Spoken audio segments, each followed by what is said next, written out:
Assalamualaikum warahmatullahi wabarakatuh.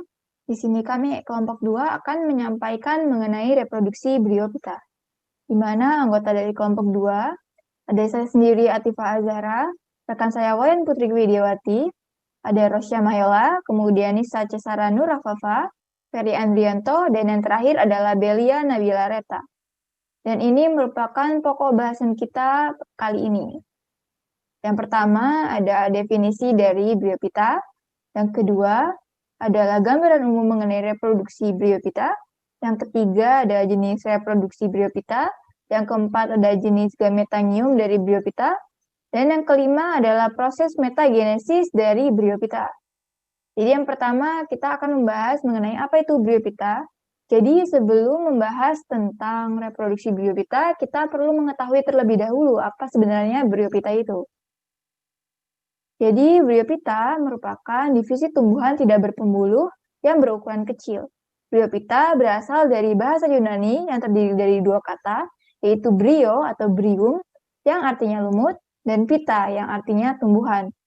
Berarti jika digabungkan, Bryophyta berarti tumbuhan lumut. Nah, tumbuhan lumut ini memiliki beberapa ciri-ciri. Yang pertama, berukuran kecil, yaitu 1-2 cm dengan ukuran tertinggi mencapai 20 cm. Kemudian biasa tumbuh di bebatuan, kayu, pepohonan, dan tanah. Bryophyta atau tumbuhan lumut bersifat autotrof atau dapat membuat makanannya sendiri dengan bantuan cahaya matahari. Hal ini dikarenakan tumbuhan lumut memiliki zat hijau daun atau yang biasa kita sebut sebagai klorofil. Tumbuhan lumut tidak memiliki akar, batang, maupun daun sejati. Dan tumbuhan lumut belum memiliki jaringan pembuluh seperti xilem dan phloem. Oleh karena belum memiliki jaringan pembuluh, dalam Bryophyta, air masuk melalui proses imbibisi dan diedarkan melalui proses difusi. Kemudian Bryophyta berkembang biak secara aseksual maupun secara seksual. Selanjutnya, Bryophyta memiliki 3 jenis atau 3 macam yang sering kita dengar. Yang pertama ada tumbuhan lumut daun, yang kedua ada tumbuhan lumut tanduk, dan yang ketiga ada lumut hati. Kemudian kita berlanjut kepada reproduksi Bryophyta yang akan disampaikan oleh Nisa Cesara Nur Afafa. Reproduksi tumbuhan lumut atau Bryophyta. Tumbuhan lumut memiliki 2 jenis reproduksi, yaitu reproduksi secara aseksual atau vegetatif dan seksual atau generatif. Reproduksi aseksual terjadi melalui dengan pembentukan spora dengan pembelahan meiosis sel induk spora yang ada di dalam sporangium atau kotak spora.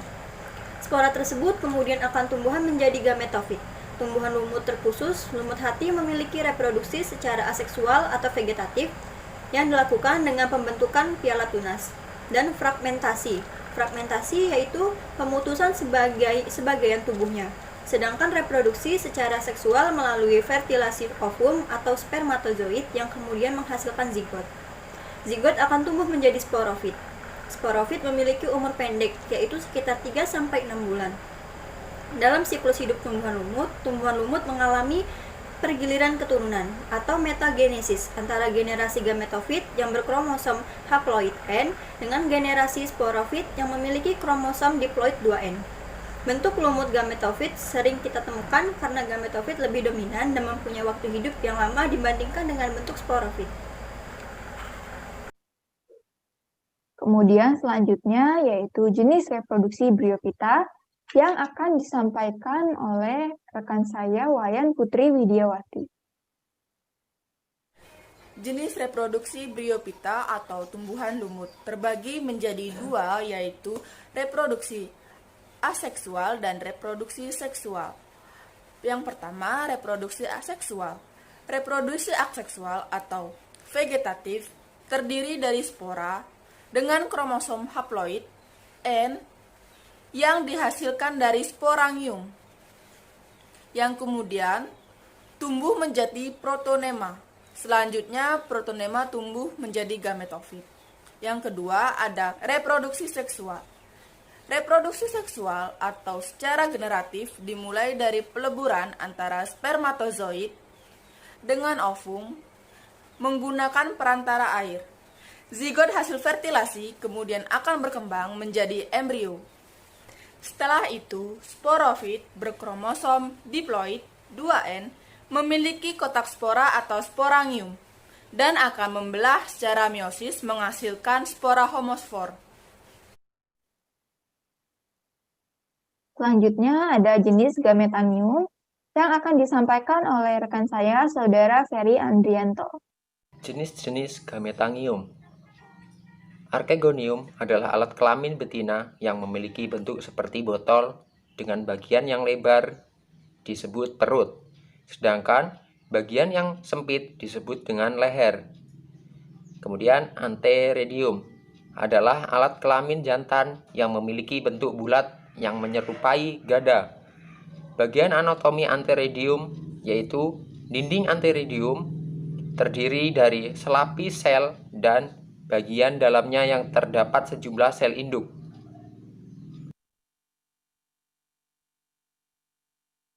Selanjutnya yaitu proses metagenesis yang akan dijelaskan oleh rekan saya, Fasya Mayola dengan Delia Nabila Reta. Sebelumnya, gambaran umum proses metagenesis. Jadi metagenesis atau pergiliran keturunan dalam siklus hidup lumut merupakan pergiliran reproduksi lumut dari fase gametofit ke fase sporofit atau sebaliknya. Nah, selanjutnya ini akan dijelaskan oleh Rosya Mayola. Proses metagenesis gametofit. Spora berkromosom haploid N yang jatuh di habitat yang cocok akan berkecambah. Sel-selnya membelah secara mitosis dan tumbuh menjadi protonema yang haploid N. Protonema akan tumbuh menjadi gametofit atau tumbuhan lumut, jantan dan betina yang haploid N. Tumbuhan lumut yang sudah dewasa akan membentuk alat kelamin jantan, yaitu antridium, dan alat kelamin betina, yaitu archegonium. Antridium kemudian menghasilkan spermatozoid berflagel yang berkromosom haploid N, sedangkan archegonium menghasilkan ovum yang berkromosom haploid N. Ovum memproduksi zat gula dan protein yang merangsang pergerakan spermatozoid menuju ovum. Pergerakan spermatozoid disebut dengan kemotaksis. Proses dari jatuhnya spora hingga pembentukan sel ovum dan sperma inilah yang disebut fase gametofit, karena menghasilkan sel gamet, yaitu sperma dan ovum. Fase gametofit ini merupakan fase yang dominan pada Bryophyta. Selanjutnya akan dijelaskan oleh Delia Nabila Reta. Proses metagenesis sporofit. Fertilisasi ovum oleh spermatozoid menghasilkan zigot yang memiliki kromosom diploid 2N. Zigot mengalami pembelahan secara mitosis dan akan tumbuh menjadi sporofit dengan kromosom diploid 2N. Sporofit akan tumbuh membentuk sporongonium 2N yang memiliki kotak spora atau sporangium.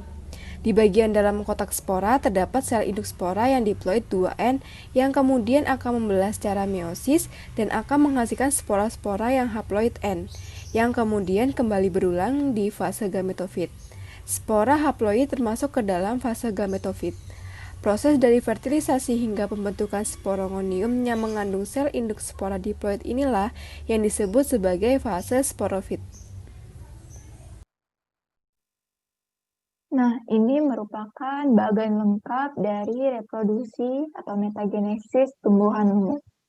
Dari spora menjadi protonema, protonema yang kemudian berkembang menjadi tumbuhan lumut dewasa, yang kemudian membentuk antridium dan archegonium. Antridium menghasilkan spermatozoid, sementara archegonium menghasilkan ovum. Kemudian sperma dan ovum akan berfertilisasi membentuk zigot, yang kemudian akan tumbuh membentuk bagian coklat yang dinamakan sebagai sporogonium. Dalam sporogonium terdapat sporangium yang terdapat sel induk spora di dalamnya. Sel induk spora kemudian akan membelah secara meiosis membentuk spora haploid. Nah, fase dari spora sampai menghasilkan spermatozoid dan ovum ini disebut fase gametofit. Sementara fase sporofit terdiri dari peleburan spermatozoid dan ovum menjadi zigot sampai dengan pembentukan sel induk spora. Jadi untuk lebih jelasnya, ini terdapat gambar mengenai tahapan dari proses metagenesis. Jadi dimulai dari spora yang pecah, kemudian jatuh ke lingkungan yang mendukung, dan spora berkembang menjadi protonema yang serupa dengan benang. Kemudian protonema haploid akan menghasilkan kuncup yang tumbuh menjadi gametofor, yaitu antheridium yaitu gametofit jantan, dan archegonium yaitu gametofit betina. Antheridium menghasilkan sel sperma, sementara archegonium menghasilkan sel ovum. Nah, sel sperma dari antheridium ini kemudian berenang menuju archegonium, dibantu dengan tetesan air hujan. Di dalam archegonium kemudian terjadi fertilisasi atau peleburan antara sel sperma dengan sel ovum dan menghasilkan zigot. Zigot kemudian berkembang menjadi embrio sporofit.